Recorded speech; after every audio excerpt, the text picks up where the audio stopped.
Hey boys and girls, today I want to talk about argumentative writing.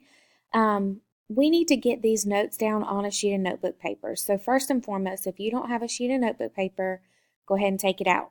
These are notes that you need to keep in your binder for the rest of the year because this is something that we'll be working on throughout the rest of the unit. So argumentative writing, the definition is a type of essay that presents arguments about both sides of an issue. So when you think about arguing, it is what it sounds like.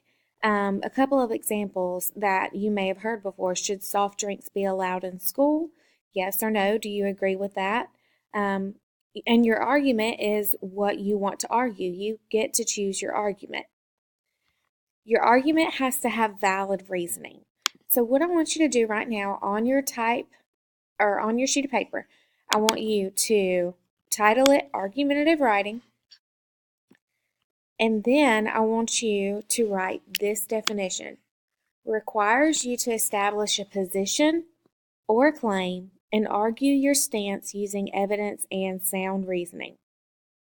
So you can't just say, I think soft drinks should be allowed in school because I said so. You have to give clear logic to support your reasoning. So your stance is called your claim, your position on a topic. So another example is, should schools enforce uniforms? Yes, they should because blah, blah, blah. Not everybody has money to buy new clothes. Or no, they should not because everybody deserves freedom of expression to express themselves with their clothing. Whichever stance you choose, you have to have valid arguments and reasons to support your reasoning or your claim. So if you didn't get that definition, again, it requires you to establish a position or a claim and argue your stance using evidence and sound reasoning. So copy that definition. This is the only thing you should have written up to this point. In argumentative writing, we mentioned these before Christmas.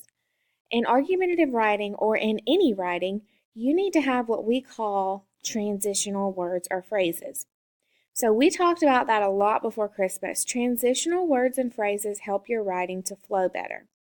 These are some examples. In addition, moreover, however, in comparison. For example, therefore, in other words, in conclusion. So I want you to take a few minutes, and you can pause the video at this point if you want, or if you need to, and copy down 2 or 3 transitional words and phrases from each column. So let's take a look at some examples of transitional words with a paragraph with it and without it. So I went to the park yesterday. I ran, I jumped, I played on the monkey bars, I had to go to the hospital. I went home, I took some medicine, I did my homework, I ate dinner, I fell asleep. I was sore when I woke up, I took some medicine.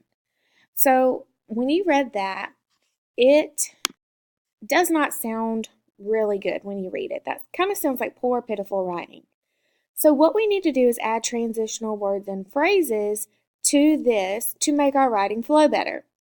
Without transitional words or descriptive language, this story sounds really boring. So let's take a look at a story that has transitional words and phrases along with descriptive and vivid language. I went to Weaver Park yesterday. While I was at the park, I ran fiercely and I leapt from one monkey bar to the next. Suddenly, I fell to the ground and I heard my arm pop. Eventually, we made it to the hospital. While at the hospital, I received an x-ray and found out that I would need to be in a splint for 6 weeks. After I was discharged and received a prescription for pain medicine, I went home. Once I was at home, I took my pain medication, ate a dinner of steak and baked potato, and fell asleep on the couch while watching TV. So, a couple things that I want to point out. We did have descriptive language. Well, instead of just saying I went to the park, where did we go specifically? We went to Weaver Park. An example of transitional word is while, eventually, after.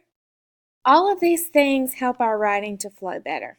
Once I was home is an example of a transitional phrase, okay? These things help our writing to flow better, and I added more detail to this short passage to make it more interesting for my reader. So again, let me go back up to the argumentative review slide. If you don't have this definition, you need to copy it down. It requires you to establish a position or a claim and argue your stance using evidence and sound reasoning. You might have one reason you support a topic or an argument, or you could have multiple reasons. Each of those reasons should go in your body paragraph, and we'll talk more about that later. But for right now, you need to have your notes down. You need to have 2 or 3 examples from each column. And we will talk about this more in detail as we move on throughout the week.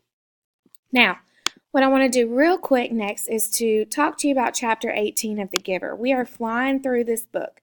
So, real quick, we know that Jonas is now receiving more and more responsibility in his community to receive memories. In this chapter, we find out lots of answers to our questions. So let's dive in. We know that Jonas is very curious about release. Well, again, like we've discussed many times before, release can mean different things. You get released for 3 different reasons. You either committed 3 transgressions, you're old and you had a great life and they want to release you on a positive note, or you are a sick newborn and they want to release you because you need to be out of the community for that reason. Well, Jonas specifically asked the giver about release. He asked him, what does that mean specifically? When you're released, where do you go? Do you go to a different community? So the giver admits that he wishes he could be released sometimes. He says it's just too much to bear, all of these memories, and it can be painful. And so the giver is opening up here and being really honest with Jonas and says he wishes that he could be released. Well, then the giver starts telling us more information about it.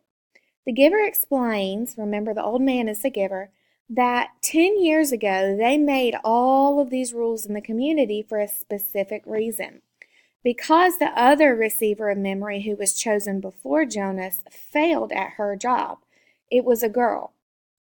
The giver tells us that her name was Rosemary, and her eyes were very bright and luminous like Jonas. She had the pale eye characteristic that he does.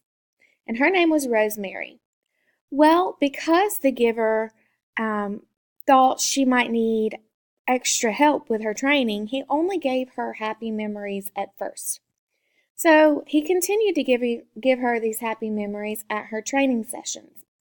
So then he started running out of happy memories, and he realized that he had to start giving more memories. So he only transferred memories of emotional pain. This would be like crying, like the picture in the bottom left corner.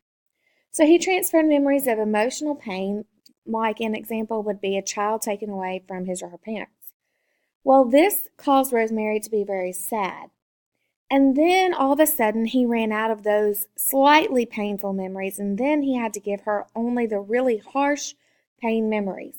So one day she stood up at the end of their session and their training. She kissed him on the cheek and she left. She applied for release. Again, her name is Rosemary, and he never saw her again. So once Rosemary applied for release, the giver never saw her. And then Jonas asked the giver, he says, what would happen if I were to drown in the river? What would happen to all of these memories? Well, the giver says, I really don't think that's a great idea. And Jonas begins to hatch a plan. And in chapter 18, you're reading to see if you can kind of inference and read between the lines to see if you can discern that plan. So what I want you to do now, your instructions are to go to Google Classroom first and complete the mixed sentence review, because the daily grades were not good Friday, but again, I told you I was going to take them. So complete the mixed sentence practice, and then I want you to read chapter 18. If you have questions, raise your hand and ask. You need to put your argumentative notes in your binder and keep up with them because we will use these this week.